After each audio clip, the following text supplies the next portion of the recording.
A couple of weeks ago, the female employees here at the tax assessor's office started wearing blue uniforms. Since then, the rumors have been flying that all the county employees will soon be uniformized. This has turned out to be a battle cry of revolt. In my behind-the-scenes spying, here's a sampling of some of the conversations that I've overheard. I spent 4 years in the service, and that's the last uniform I want to see around me. Or, the only uniform I'd like to see around here is a micro miniskirt. And it's also been advanced that putting uniforms on women and then trying to foster them off on the male employees is reminiscent of a totalitarian state. However, the female employees of Ben Gentle's office look at it in another way. They've been talking about such a move for over a year, and the main point of dissension was on what material they should be made of and what color they should be. They made their final decision on a machine-washable, drip-dry, all-year-round three-piece nylon suit. As one employee said, it sure saves on the cleaning, and besides, I don't have to worry about what I'm going to wear in the morning. The revolt has been quashed, at least temporarily, and it seems the rumors were only rumors. And here now at the peaceful County Records Building, Carl Mayo reporting.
Conceivably, our convention might take some kind of action, but if it did, it would be binding on the churches only to the extent that the churches voted that way.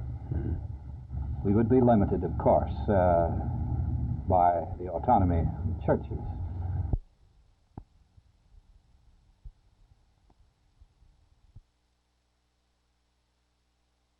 Actually, the very spirit of Baptist people would be a spirit of cooperation and unity among all Christians.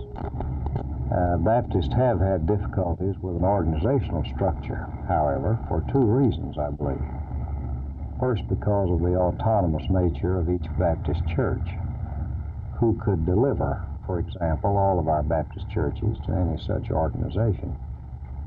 And secondly, we've been suspicious of the ability of any physical organization to bring about spiritual unity.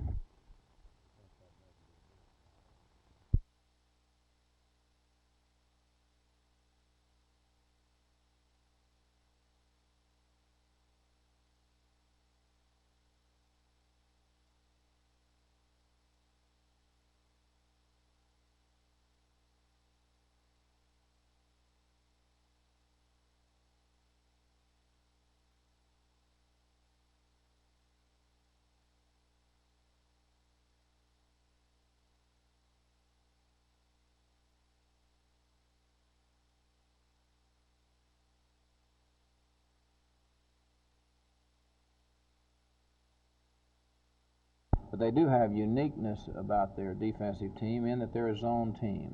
They zone most of the time. If they're not zoning, they're blitzing you.